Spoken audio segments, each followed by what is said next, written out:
गांव के बीचों बीच महेश्वर के बहुत बड़ा घर रहल।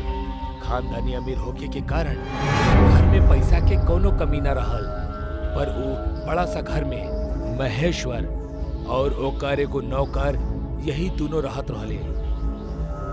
यही से वो पैसा के दान कर देवेला। गांव के लोग ओकरा बहुत मानेले और ओकर इज्जत भी करेले।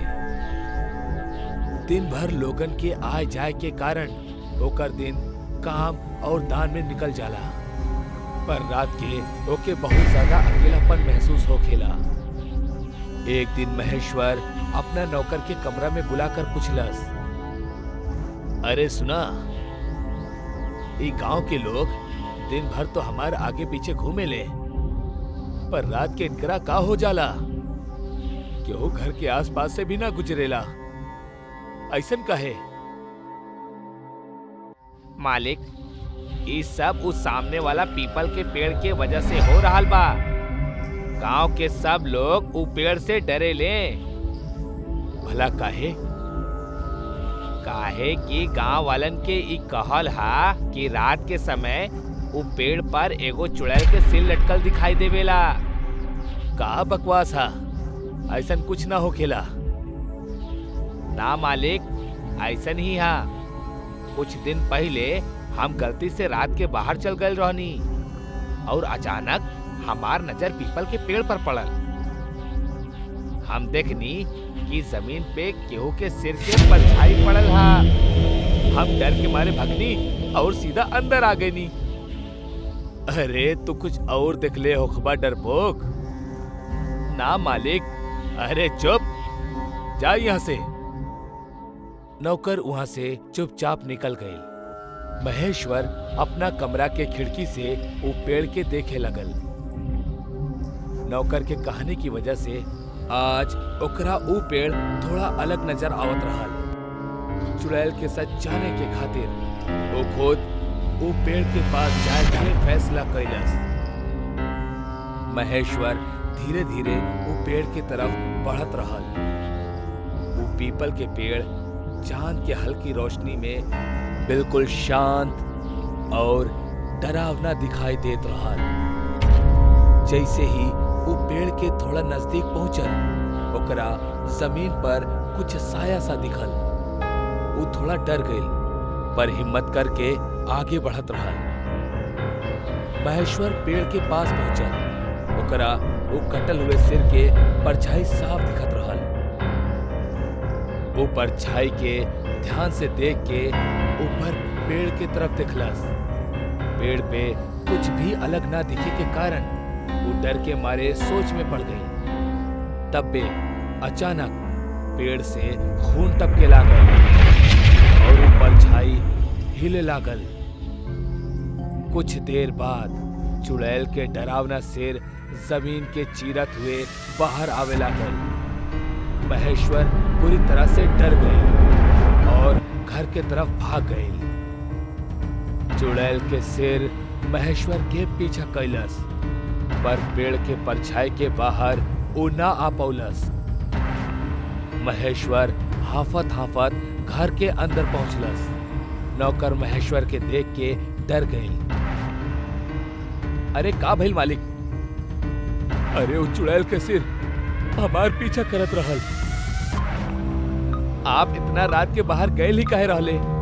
आपके कहले तो रहनी। महेश्वर बेहोश हो गए।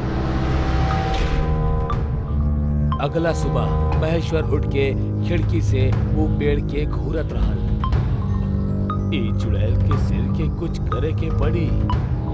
ये पेड़ के वजह से ये सब कुछ हो रहल बा। अगर ये पेड़ ही ना रहल था, हाँ, ये पेड़ के ही यहाँ से हटावे के होगी, तबे वो चुड़ैल यहाँ से जाई। महेश्वर गांव वालन की मदद से वो पेड़ के वहां से हटवा देलस। पूरा गांव महेश्वर के जय जयकार करे लागल, ओकरा दुआ देवे लागल। अरे महेश्वर साहब, आपके बहुत बहुत शुक्रिया। आप वो चुड़ैल के जड़ से मिटा देले। सही कहला। ई चुड़ैल था हमने के रात के बाहर निकलल बंद कर देले रहल। साहब, आप हमनी के खातिर और ई गांव के खातिर भगवान बानी। अब आप सब लोग आराम से रात के घूम सकेनी, डर की कोनो बात नहीं के। सब लोग अपना अपना घर चल गए। महेश्वर भी अपना घर चल गई। रात हो गई।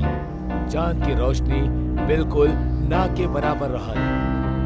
महेश्वर अपना खिड़की से वो पेड़ वाली जगह के देखत रहल।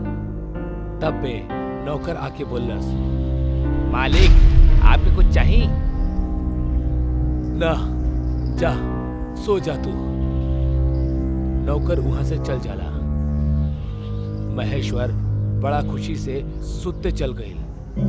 आधा रात हो गई। सारा गांव गहरा नींद में सुतत रहल। तब भी अचानक महेश्वर के कमरा के खिड़की खुलल। महेश्वर खिड़की बंद करे के खातिर खिड़की के पास पहुंचलस। तब में बाहर से चुड़ैल के सिर कमरा के अंदर आ गई। महेश्वर बहुत डर गए। महेश्वर डर के मारे बेड पर चढ़ गए। चुड़ैल के सिर जोर जोर से हंसे लागल और के ऊपर घूमे लागल। महेश्वर रोते हुए चिल्लाए लागल, पर ओकर आवाज केहू न सुन पावत रहल। तू हमरा से हमार घर छीन लेला, अब हम तोहरा से तोहार घर छीन लेब।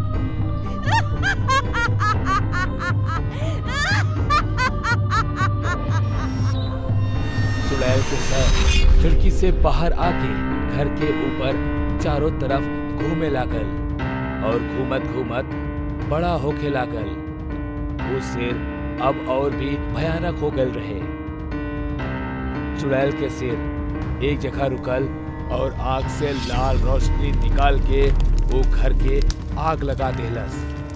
अंदर से महेश्वर और ओकर नौकर के चिल्लाए के दर्दनाक आवाज आवे लागल। वो सुन के चुड़ैल और जोर से हंसे लागल।